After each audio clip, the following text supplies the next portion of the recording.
তো নমস্কার বন্ধুরা, আমি বিশাল। তোমরা দেখছো football with Vishal YouTube channel. তো সবার প্রথমে সবাইকে কিন্তু জয় মোহনবাগান বলি। এবং যারা আমাদের চ্যানেলে প্রথমবার আসছো তারা কিন্তু অবশ্যই চ্যানেলটাকে সাবস্ক্রাইব করতে ভুলো না, লাইক করে কিন্তু শেয়ারটা করে দিও।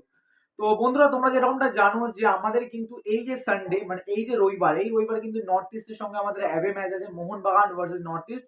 তো সেই ম্যাচে কিন্তু আমাদের মোহনবাগানের ডিফেন্সের বলো একটু প্রবলেম ফেস করলেও করতে পারে।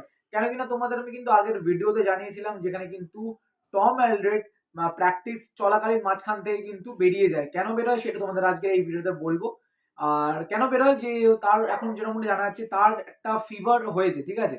মানে টম অ্যালড্রেড কিন্তু একটা ফিভার আক্রান্ত, এবং আশা করছি ম্যাচের আগে সে ফিট হয়ে যেতে পারতে পারে।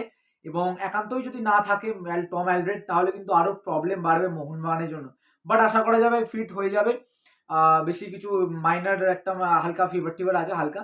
তো আশা করছি আজকালের মধ্যে ঠিকঠাক হয়ে গেলে পুরোপুরি পরবর্তী ম্যাচে ফিট হতে পারবে। বাট এখন দেখা যাক কি হয় না হয়, সেই সব নিয়ে কিন্তু পরবর্তীকালে সেদিনে আমরা দেখতে পারবো।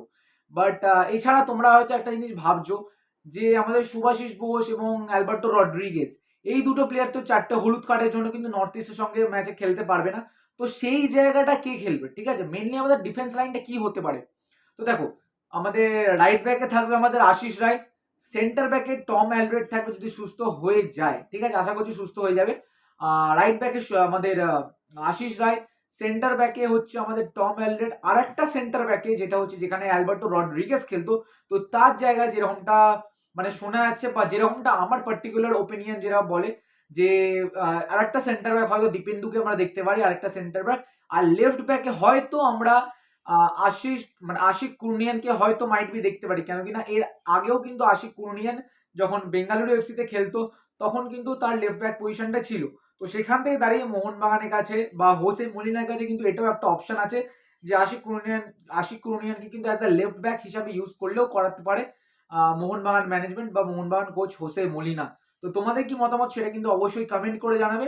তো ফাইনালি এরকমটা কিন্তু ফরমেশনটা হতে পারে মোহনবাগানের জন্য। ফরমেশন না ভাই, আমি লাস্ট ডিফেন্স লাইনের কথা বলছি। ডিফেন্স লাইনে কিন্তু রাইট ব্যাকে কিন্তু আশিস রায়, সেন্টার ব্যাকে টম অ্যালড্রেড, আর একটা সেন্টার ব্যাক হচ্ছে আমাদের দীপেন্দু বিশ্বাস, আর লেফট ব্যাকে কিন্তু আমাদের আশিক কুরুনিয়ান। তো এই যে লাইন আপ, এই লাইন আপে যদি ডিফেন্স লাইনটা সাজায় তাহলে মোহনবাগান দলের, তো তোমাদের কি মতামত সেটা কিন্তু অবশ্যই কমেন্ট করে জানাবে।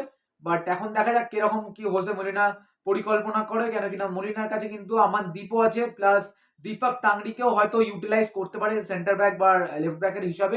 তো কেন কিনা এই সব প্লেয়ারদের কাছে কিন্তু ডিফেন্সিভ এবিলিটি আছে। বাট দেখা যাক, যদি সেফ খেলতে চায় বা সেফ খেলতে পারে মোহনবাগান, তাহলে কিন্তু বেটার হবে। কেন কিনা মোহনবাগানে এখন কিন্তু 9টা ম্যাচ হয়েছে, আর 9টা ম্যাচে কিন্তু এখন অব্দি 20 পয়েন্টস নিয়ে টেবিল টপে আছে।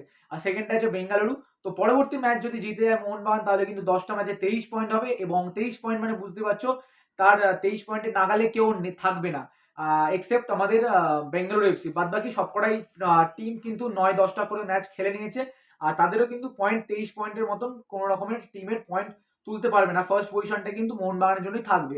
তো মোহনবাগান যদি ড্র করে বা জেতে, তাহলে মোহনবাগানের জন্য বেটার। বাট এখন দেখা যাক, নর্থ ইস্ট যেহেতু শক্তিশালী দল, তো সেখান থেকে দাঁড়িয়ে কিন্তু ডিফেন্স লাইনে কিন্তু প্রচুর পরিমাণে প্রেশার পড়বে, কিন্তু সেটা কিন্তু দেখলেই বোঝা যাচ্ছে। তো তোমাদের কি মতামত এই জিনিসটা নিয়ে সেটা কিন্তু অবশ্যই কমেন্ট করে জানাতে বলো না। আর চ্যানেলে যদি প্রথমবার এসে থাকো তাহলে অবশ্যই সাবস্ক্রাইবটা করতে বলো না, লাইক করে কিন্তু শেয়ারটা করে দিও। তো চলো বন্ধুরা, আজকে এটুকুই থাক। আবার দেখা হচ্ছে পরবর্তীকালে। তো চলো, টাটা, জয় মোহনবাগান।